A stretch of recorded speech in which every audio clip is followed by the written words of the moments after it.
And what's good, YouTube? It's Supreme J here. Now today we are going to be doing a little bit of a first impressions type video because I've had my GT4 now for a full 1 week, which is awesome. It kind of feels surreal. Like, I can't believe that it's already been a week with the car. Literally, like last month, at the beginning of the month, I had a 911.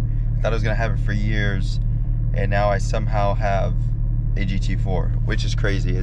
It's really crazy how life, can change for the better, for the worst, all in a blink of an eye. And you have to always just make sure to try to make the best out of whatever situation you come across, and to not let it truly beat you up and put you down, for sure. But yeah, so let's just kind of talk about how it's been with the car, for the past week now. It's been great, I'm not gonna lie to you. It's been great. This car definitely feels a whole lot different than the 911, which is crazy because the 911 felt like such an amazing car, but there's certain aspects of this car that just feel even better. So for starters, obviously this interior is like super premium, right? You have like the Alcantara everywhere. You have the Alcantara steering wheel. It's a little bit newer, so the infotainment and everything is a little bit nicer. All of that stuff, right? So, that alone, that does feel like a nice little upgrade. And then you get into the way that this car handles. Now, I haven't really been able to go out to no back roads or anything yet, unfortunately. But this car, it does handle really, really well. And I thought that my 911 was on rails. Man, this car is the definition of on rails. It's crazy to think that if I were to test drive a GT4 RS, that it would be even better, right, than this car. The way that it handles and all that stuff, how tight the steering feels and everything. This feels pretty insane. I've never had a car like this, and it's just crazy to say because my 911 felt like it was so good at handling, but immediately from driving this car and doing any little twisty road, any little twisty turn, I can tell just how superior this car is, which is crazy. Now I would say that obviously a 911 is a rear engine car, and a GT4 or Cayman chassis is a mid-engine car. I haven't really had the roads yet to really feel the difference of as far as how the weight distribution and all of that is, because there was times where I can feel that the engine is in the back in the 911. I haven't really felt the handling to that extent. Like I said, I can tell that it's a lot more tighter, and the steering's a lot more precise, just from a little bit of fun that I've had. But obviously I haven't pushed it to the point where I can where on the 911 I can tell maybe it feels like it's gonna swing a little bit or kick out a little bit because the engine is right there in the very back, with all that weight.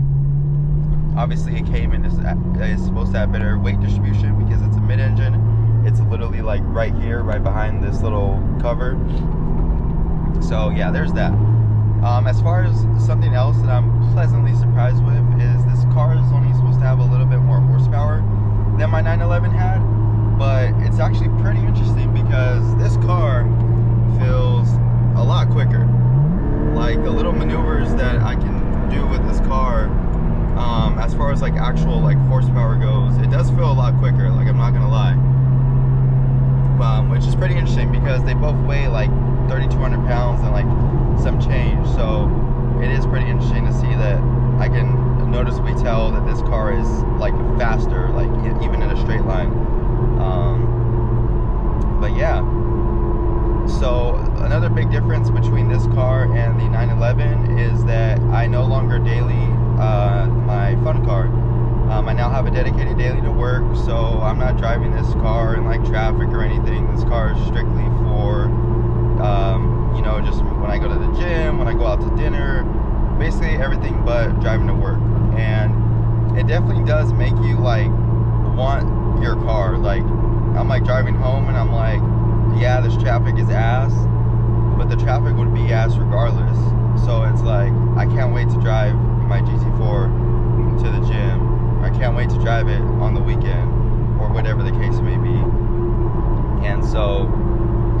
that's definitely like a big difference that I've noticed, is that just how much more I appreciate like driving this car now that I'm not driving it every single second of the day. And granted, my commute isn't even that long, but it's just, that's just how awesome this car is, man. Like, it's a pretty surreal feeling. Even having the 911 was a surreal feeling. But I will say that it kind of lost some magic, not in a bad way, it just did, because I drove it everywhere, you know, to work especially, where I'm just kind of like getting like road rage, like stuck in traffic, you know.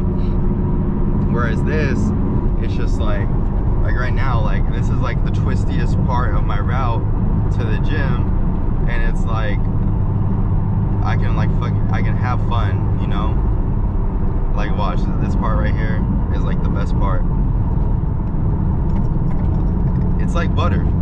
Like, it's taking this corner like butter, like a butter knife going through some butter, man. It's insane. It feels so smooth. I cannot do this in a Honda Civic. I cannot do this in my girlfriend's car. I cannot do this in like so many cars. Like, the body roll would have felt insane even at just 60 miles an hour. So that's like what makes this car so great, man. It's just so fun. It's literally like a little race car. I mean, it already has the roll cage that was installed by the previous owner. It has the track pads on it right now, which is also another reason why it wouldn't be smart to daily this car, because it has track pads on it. Those things squeak, and I'm pretty sure they wear down a little bit faster. But yeah, there's just so much to love about this car, and it's only been a week.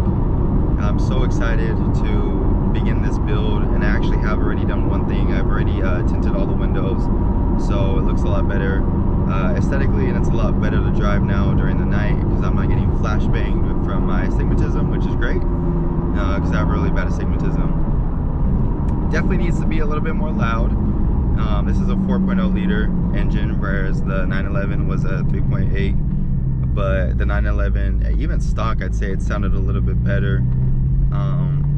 I don't know, this exhaust, because it has the secondary cats, it's just way too choked up, but don't worry, we're gonna fix that. And hey, look, there's another 911 over there, a little bit older one, probably a 997, I think, which is cool. But yeah, so yeah, guys, we have arrived at my destination, and I think that's pretty much everything that I have to say so far about the car. Really no complaints about the car. There's really nothing in particular that oh, actually I do have one. It's pretty minor, but it's annoying, especially the first couple days where I wasn't used to it. This auto start stop, it should memorize what you had it as one time. So the fact that it doesn't is so annoying, because if you forget, then you're just kind of like randomly stop, like when you get to your first red light when you leave your house or stop sign, and it's just like kind of annoying. But besides that though, like everything else about the car is great, like the sound system, all that stuff is freaking sick. The Alcantara seats, you know, they are a little bit warmer, so I don't really miss not having heated seats no more, or cooled seats. I think I'll be fine during the summer, especially since the car is fully ceramic tinted and the car is not black like the 911 was, and it doesn't have the sunroof. So since it doesn't have a sunroof, you know, the sun is not going to get in as much as it was, the UV rays and all that stuff, which is cool. But yeah, overall, it's just such an awesome experience, and like I said, guys, I can't wait to bring you guys more content on it. So with that being said, if you guys are excited for more GT4 content, make sure you guys leave a like, comment, and subscribe if you haven't already, because we're on our way to 10K, or yeah, well, we are on our way to 10K, but first we're on our way to 3K. Peace.